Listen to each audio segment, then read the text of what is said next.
The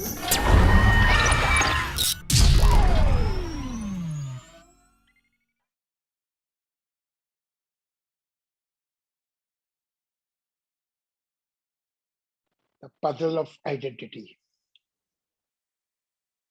Well, some simpleton, some simple people may say that what is the puzzle about identity?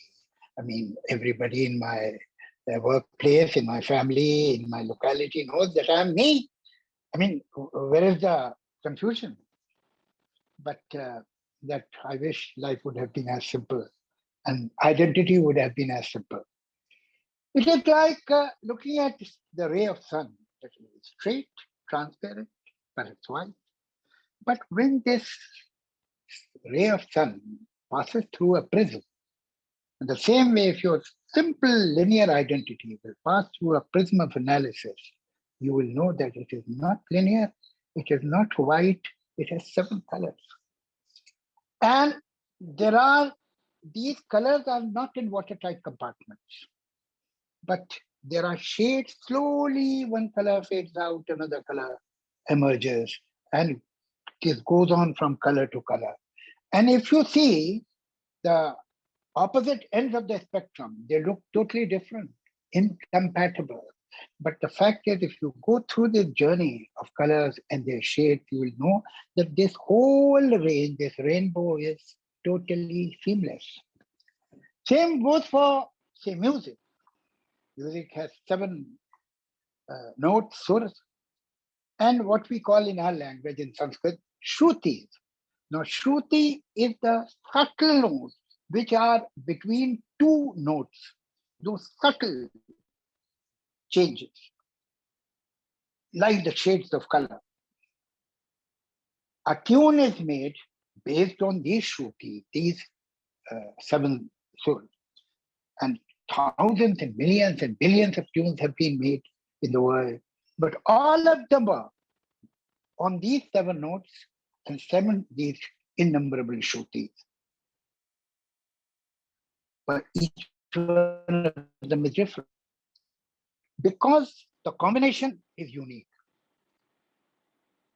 And then they are music at the same time. So we also are unusual and usual, both at the same time. Now, what we can say, which note has made this tune? Which shruti is the cause of this tune? We can't decide that. Same way, when a human being is conceived in the mother's womb, DNAs meet, and their DNAs barter with each other and produce a grand number, the total, which was never there and never will be again. It's a unique Homo sapien that takes birth. There are certain identities which are inborn, like your gender, like your race, and there are certain identities which are immediately imposed on the Homo sapien the moment this Homo sapien enters the world, like religion, like community. Now, these are not natural identities. These are man-made identities that are imposed on the child before asking, without asking the permission or the opinion of the baby. It is imposed on. As this Homo sapien baby grows and gets assimilated in human society, it develops, or he or she develops, many more identities: school, friends, family, locality, their socio-economic position, and so on and so forth. The family social, that also becomes his or her identity. It grows. But some identities which are imposed immediately on you have a kind of a compulsion.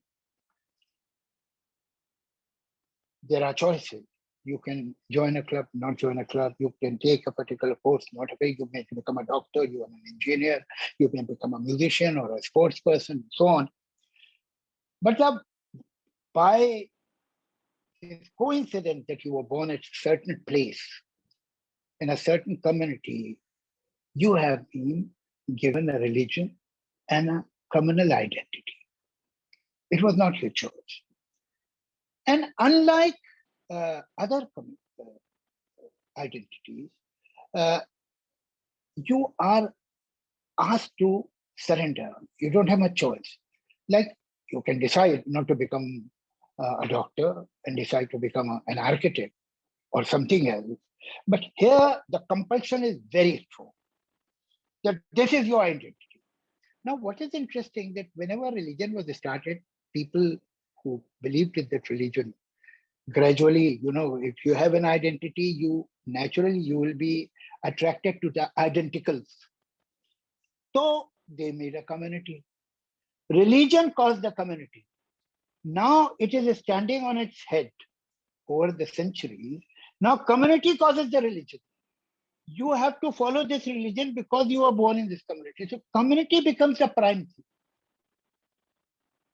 As far as your gender is concerned or your race is concerned, it can be extremely important or not important.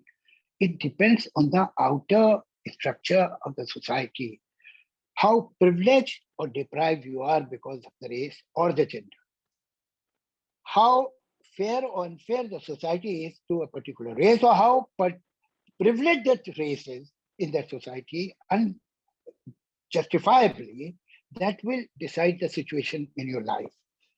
If a healthy society where gender doesn't mean much or race doesn't mean much, then it will cease to be a very important identity. Now, I have my own opinion about religious or communal identities, but perhaps this is not the platform to get into that detail.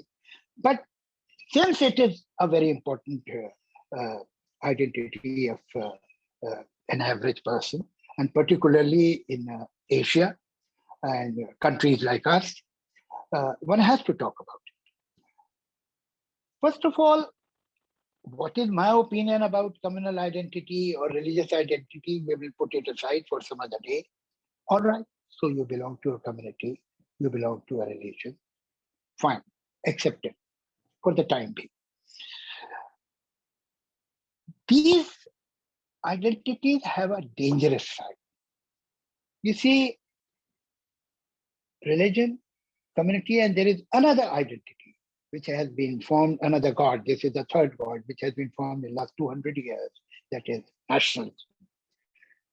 They ask unconditional loyalty.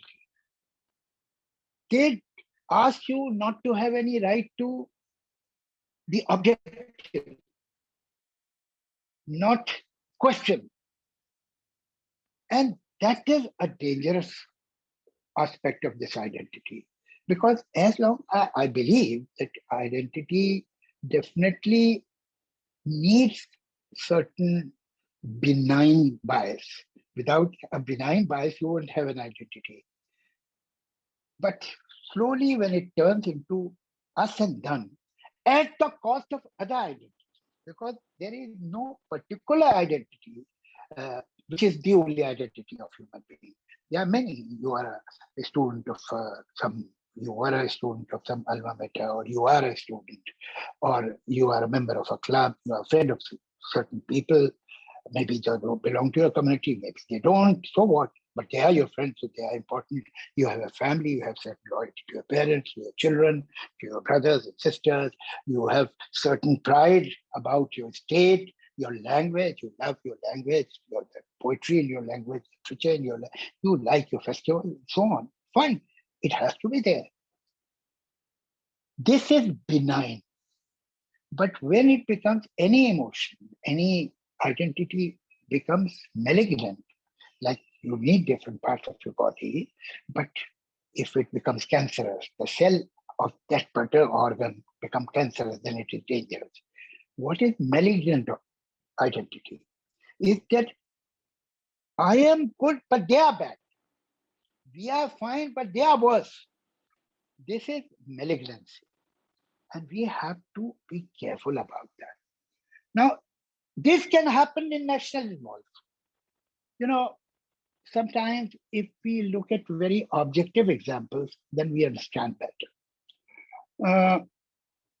There were people who were against Hitler and against Hitler's war. Were they true Germans or they were not true Germans? or true Germans were those who used to say Hail Hitler. There were people who were unquestioned loyalists of Stalin, who were sending millions and millions of people in archipelago gulags, in their jail, Siberia. There were people who were anti-war Vietnam War in US, which was being inflicted on Vietnam or Cambodia in 60s, early 70s, and millions of people were dying. But there was a strong protest of young people that told, were they un-American? In the eyes of the right wing, they were. So what is nationalism? Nationalism is following the present regime or the present dispensation, unquestionably, like some people follow their religion or follow all the follies of their community and justify them, or all the rigorous or regressive, not regressive, but regressive traditions of the community, and they say, fine, it is right, because it is the tradition of our community. Or those who stand up against it. Who are the true members of community? Who are the real followers of the religion? Who are out for standing against any law, any tradition, which is outdated, which is wrong? This is a very, very strong question about identity. See, some radicals say nationalism is no identity at all. I don't believe that. I am a nationalist. And I know it because I'm proud of old kings. I'm proud of Ashoka or Chandragupta or Ganesh. I'm proud of Akbar.